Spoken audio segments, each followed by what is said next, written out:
Hello दोस्तों, मैं आकाश कुशवाहा आपका स्वागत करता हूं अपने YouTube चैनल आकाश क्लासेस में। आज की क्लास में हम आपको पढ़ाएंगे क्लास 10th का मैथ। और इसकी शुरुआत हम बिल्कुल शुरुआत से करेंगे, बिल्कुल बेसिक चीज से लेके एडवांस तक। इसमें हम आपको सबसे स्टार्टिंग रहेगी चैप्टर नंबर 1 से, जिसका नाम है वास्तविक संख्याएं, जिसे हम कहते हैं रियल नंबर्स। अब रियल नंबर किसे कहते हैं आपने पढ़े होंगे। जितनी भी मैथ में आप संख्याएं पढ़ते हो वो सारी रियल नंबर हैं, सब वास्तविक संख्याएं। लेकिन वास्तविक संख्याएं पढ़ने से पहले हमें संख्याओं के बारे में आना चाहिए। संख्याओं यानी कि संख्याएं आपने पढ़ी होंगी, क्लास 1 से लेकर 8 तक संख्याएं पढ़ी होंगी। जब वास्तविक संख्या, परमेय संख्या, अपरमेय संख्या, पूर्णांक संख्या, संपूर्ण संख्याएं, प्रतीक संख्या, सम संख्या, विषम संख्या, सब संख्याएं आपने पढ़ी हैं, पर आपने कभी इन संख्याओं के बारे में डिटेल से नहीं पढ़ा। आज की क्लास में हम आपको बिल्कुल डिटेल से संख्याओं के प्रकार, उनके बारे में सब कुछ पढ़ाएंगे। चलो हम अपनी क्लास स्टार्ट करते हैं संख्याओं से। आपने जैसे संख्याएं पढ़ी, हम बताते सबसे पहले संख्याएं। संख्याएं दो प्रकार की होती हैं। अब संख्या दो प्रकार की कौन कौन सी होती हैं, इधर देखो।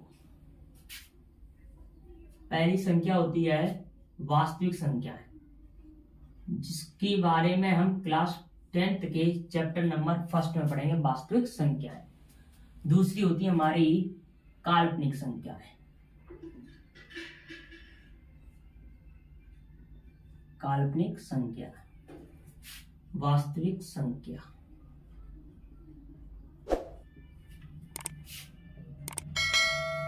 वास्तविक संख्या हमने अभी बताया था, जितने भी तुम मैथ में जितनी भी संख्याएं पढ़ते हैं वो सब वास्तविक संख्याएं। काल्पनिक संख्याएं जिनकी हम कल्पना ना कर सकें, जैसे कि जितनी भी सारी सम्मिश्र संख्याएं,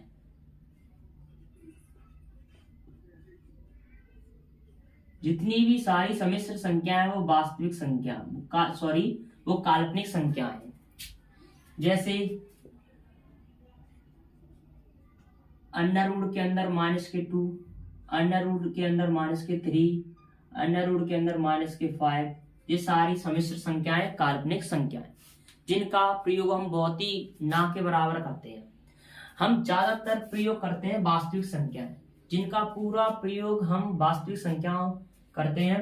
अब वास्तविक संख्या जैसे कि देखो, हमने बताई जितनी भी गणित में संख्याएं प्रयोग हो गई वो सब सारी वास्तविक संख्या होंगी।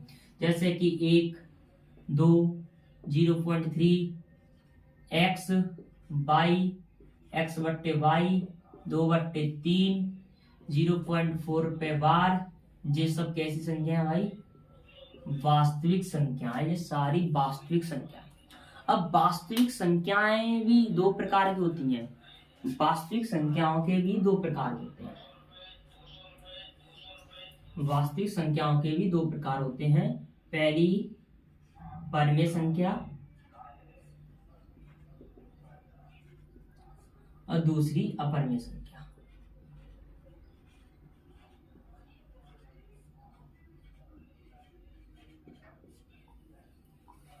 परमेय संख्याएं, सबसे पहले हम बात करते हैं परमेय संख्याओं पर। परमेय संख्याएं ऐसी संख्याएं जो भिन्न के रूप में लिखी होती हैं, यानी कि P/Q में जितनी भी संख्या दिख जाएगी वो सारी परमेय संख्या है। जैसे हमने आपके पास लिख दिया वे संख्याएं जो भिन्न के रूप में होती हैं, अर्थात P/Q के रूप में होती हैं, जहां Q की जो वैल्यू है, जो Q का मान है, वो 0 के बराबर नहीं होना चाहिए। अगर Q का मान 0 के बराबर है तो वो परमेय संख्या नहीं है। ठीक है। अब जैसे कि एग्जाम्पल में, जैसे कि 1/2, 2/3, 3/4 x/y a/b, ये सारी परमेय संख्याएं, ये सारी परमेय संख्याएं। जैसे हमने लिख दी 2, 5, ये सारी परमेय संख्याएं। हमने लिख दी 0, 0.6, ये सब सारी परमेय संख्याएं, सारी परमेय संख्याएं। और अपरमेय संख्याएं, अपरमेय संख्याएं ऐसी संख्याएं जो अंडर रूट के अंदर होती हैं। सीधी बात, सबसे सिंपल परिभाषा। ऐसी संख्याएं, ऐसी संख्याएं जो अंडर रूट के अंदर होती हैं।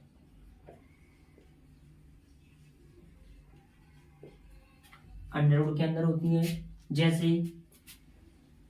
हमने लिख दी अंडर रूट 2 अपरमेय संख्या है, अंडर रूट 3 अपरमेय संख्या है, अंडर रूट 5 अपरमेय संख्या है, और पाई हमारी पाई हमारी अपरमेय संख्या है। पाई और जैसे हमारे 0.1011000000 यानी पॉइंट के बाद ऐसी संख्याओं में 0 या कोई संख्या रिपीट होती है, वो सारी अपरमेय संख्याएं। ठीक है। अब परमेय संख्याएं हमने पढ़ ली। संख्या वास्तविक, काल्पनिक, और वास्तविक संख्या में 2 प्रकार की, परमेय संख्या, अपरमेय संख्या। अब इसके बाद हम परमेय संख्याओं के बारे में पढ़ेंगे। परमेय संख्याओं के अंदर जैसे कि हमारी सबसे पहली संख्या आती है परमेय संख्याओं के अंदर। परमेय संख्याओं के अंदर हमारी पहली संख्या आती है पूर्णांक संख्याएं। पूर्णांक संख्याएं, पूर्णांक संख्याएं ऐसी संख्याएं जो धनात्मक और ऋणात्मक दोनों के रूप में होती हैं, उन्हें परमेय संख्याएं कहते हैं। जैसे कि यहां देखो, वे संख्याएं जो धनात्मक व ऋणात्मक दोनों होती हैं, उन्हें हम पूर्णांक संख्या कहते हैं। जैसे यहां से समझो, ये हमारा 0 है। अब 0 से इधर चलेंगे, 0 की दाईं तरफ चलेंगे, +1 +2 +3 +4 ... ये हमारे सारे धन पूर्णांक।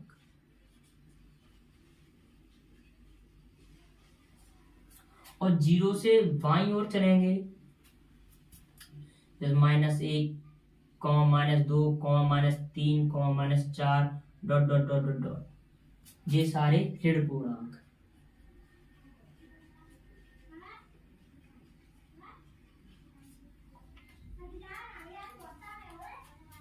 पूर्णांक संख्याएं ऐसी संख्याएं जो धनात्मक और ऋणात्मक दोनों रूपों में होती हैं, उन्हें हम पूर्णांक संख्या कहते हैं।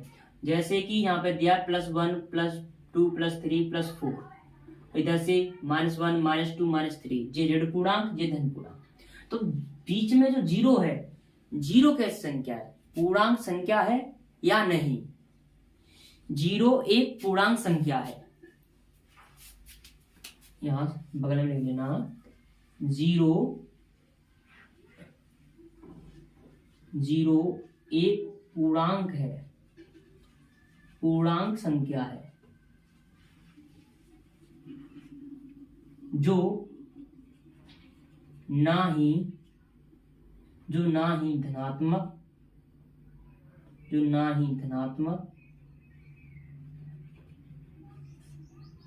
और ना ही ऋणात्मक है।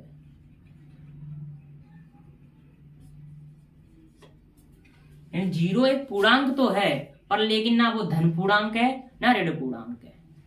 ठीक है। अगली ये संख्या सही में तो आगे हुई। संख्याएं दो प्रकार की होती हैं, वास्तविक संख्या, काल्पनिक संख्याएं। वास्तविक संख्याओं के बारे में हमने बता दिया, दो प्रकार की होती है, परमेय संख्याएं, अपरमेय संख्याएं। परमेय संख्या जो भिन्न के रूप में होती हैं, जिसमें q की वैल्यू कभी जीरो ना होनी चाहिए, वो परमेय संख्या होती हैं। अपरमेय संख्याएं जो अंडर रूट के अंदर होती हैं, उन्हें हम अपरमेय संख्या कहते हैं। Under root 2, under root 3, under root 5 और पाई हमारी एक अपरमेय संख्या है। जैसे ये वैल्यू दी है 0.101000100, यानी इसी तरह जीरो की रिपीटेशन बढ़ता जाए, जीरो बढ़ता ही जाए, वह अपरमेय संख्या हुई। अब हम परमेय संख्याओं के बारे में पढ़ेंगे। परमेय संख्या हमारी दो प्रकार, हमारी परमेय संख्याएं में सबसे पहले हम पढ़ेंगे पूर्णांक संख्याएं। वे संख्याएं जो धनात्मक और ऋणात्मक दोनों के रूप में होती हैं, जैसे ये दिया है धन पूर्णांक और ये ऋण पूर्णांक। ठीक है, अगली जो संख्या है वो हमारी संपूर्ण संख्याएं, जिसे हम कहते हैं पूर्ण संख्याएं। पूर्ण संख्याएं तो आपने पढ़ी होंगी।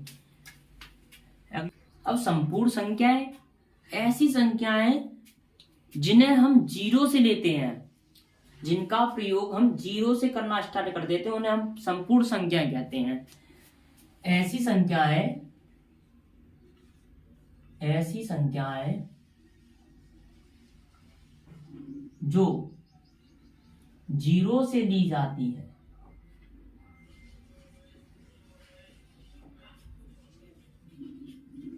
उन्हें हम संपूर्ण संख्याएं कहते हैं। जैसे कि 0, 1, 2, 3, 4 dot dot dot dot dot dot अनंत तक, ये सारी हमारी संपूर्ण संख्या है। संपूर्ण संख्याओं के बाद अगली जो संख्या है वो हमारी है प्राकृतिक संख्या है। प्राकृतिक संख्या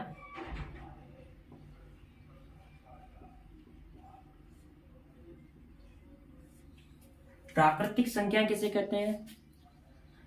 प्राकृतिक संख्याओं से आपको पता लग रहा है, यानी कि प्राकृतिक जो शब्द है वो प्रकृति का है, यानी ऐसी संख्याएं जो हमारी प्रकृति में पाई जाती हैं। जितनी भी प्रकृति में ये संख्याएं हैं वो सभी प्राकृतिक संख्याएं। जैसे आप जब गिनती स्टार्ट करते हो तो कहां से स्टार्ट करते हो? 1 से स्टार्ट करते हो क्या 0 से स्टार्ट करते हो? कि जैसे गिनना स्टार्ट करते हो 0, उसके बाद 1, 2, 3, 4, नहीं, हम गिनती हमेशा पहले स्टार्टिंग हम 1 से करते हैं।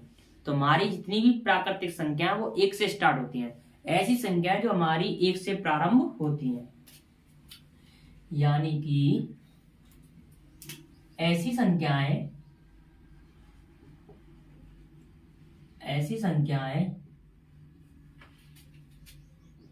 जिनकी शुरुआत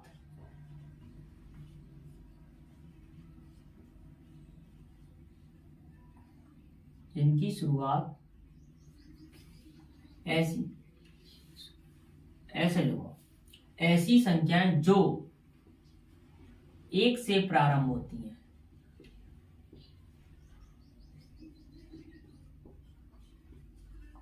उन्हें प्राकृतिक संख्याएं कहते हैं, या जिनका प्रयोग हम गिनती में करते हैं उन्हें प्राकृतिक संख्याएं कहते हैं। जैसे कि 1, 2, 3, 4, 5 dot dot dot dot dot अनंत तक। अब संपूर्ण संख्या प्राकृतिक संख्या में अंतर क्या है? मतलब संपूर्ण संख्या जो 0 से प्रारंभ होगी और प्राकृतिक संख्या हमेशा 1 से प्रारंभ होगी, जिनका हम प्रयोग गिनती में करते हैं, प्रकृति में पाई जाती है। ये ना ही कोई किताब की परिभाषा है, ये अपनी तरफ से परिभाषा है, जिन्हें आप अच्छी तरह से याद कर सकते हो। इसे याद करने की जरूरत नहीं, एक बार क्लास ली तो ये समझो आपको संख्याओं के बारे में पूरा ज्ञान हो जाएगा। अगली संख्या हम पढ़ते हैं सम संख्याएं।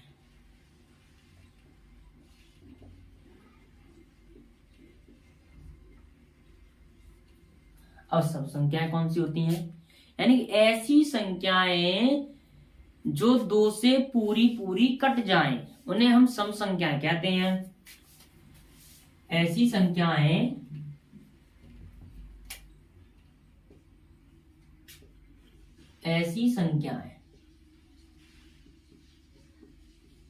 जो 2 से पूरी तरह कट जाएं उन्हें हम सम संख्याएं कहते हैं। जैसे कि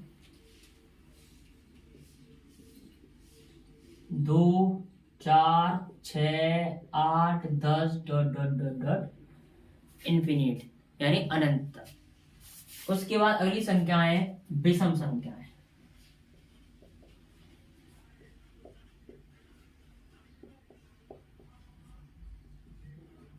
अब विषम संख्या कौन सी होती हैं? विषम संख्याएं ऐसी संख्याएं जो 2 से ना कटे, जो 2 से पूरी तरह ना कटे, उन्हें विषम संख्या कहते हैं। ऐसी संख्याएं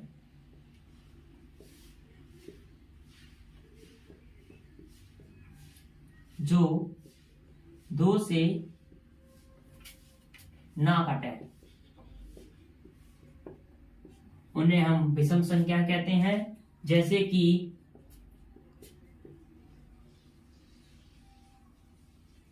3, 1, 3, 5, 7, 9 डॉट डॉट डॉट डॉट अनंत तक। ये सारी हमारी विषम संख्याएं। विषम संख्याओं के बारे में पढ़ने के बाद हम आगे बढ़ते हैं। आगे जो हमारी संख्या है वो अगली संख्या है, वो हमारी भाज्य संख्या है। कौन सी संख्या है? भाज्य संख्या, जिसे आपने पढ़ा तो होगा, भाज्य संख्याएं। भाज्य संख्याएं ऐसी संख्याएं यानी भाज्य संख्या किसे कहती है? आपने पढ़ा होगा। ऐसी संख्याएं जो 1 से, अपने आप से और गिनती में अन्य किसी संख्या से पूरी तरह कट जाएं, उन्हें हम भाज्य संख्याएं कहते हैं। ऐसी संख्याएं जो 1 से, स्वयं से तथा अन्य किसी संख्या से कट जाए, उन्हें हम भाज्य संख्याएं कहते हैं। अब जैसे कि अब यहां पे अगर बात करें 2 हमारी भाज्य संख्या है। बताओ, 2 अगर भाज्य संख्या होती तो देखो वो 1 से, चलो 1 से कट जाएगी, अपने आप से कट जाएगी, या 2 किसी और संख्या से कट जाएगी? नहीं कटेगी। तो यहां से 2 हमारी भाज्य संख्या नहीं है। तो भाज्य संख्या हमारी 4, 6, 9, 10, 12 dot dot dot dot dot dot, ये सब हमारी कैसी संख्याएं? भाज्य संख्याएं। ठीक है। अब भाज्य के बाद आते हैं, भाज्य का दूसरा रूप है अभाज्य। अभाज्य संख्याएं।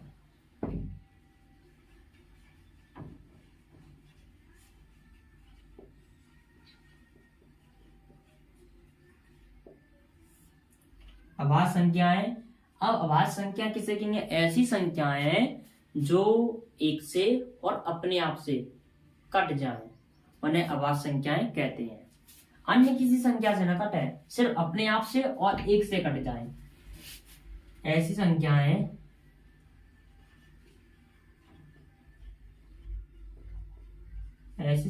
जो 1 से,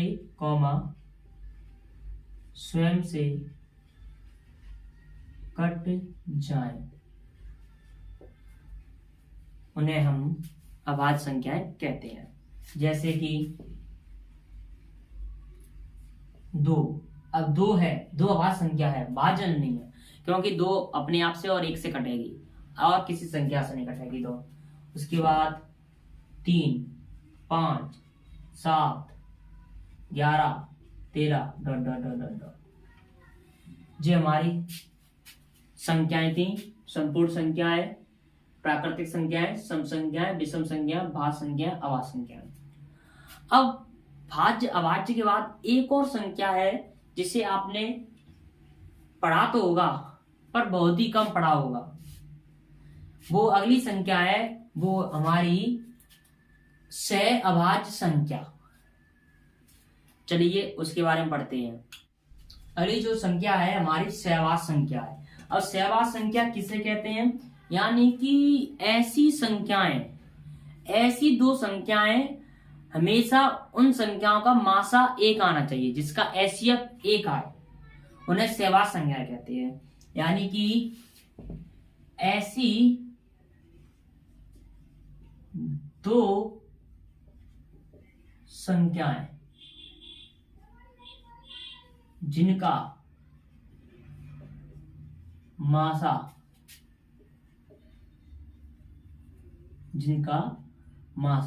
यानी कि एचसीएफ एक आता हो, उन्हें सहवास संख्याएं कहते हैं। अब ऐसी दो संख्या कौन सी जिनका मासा एक आए?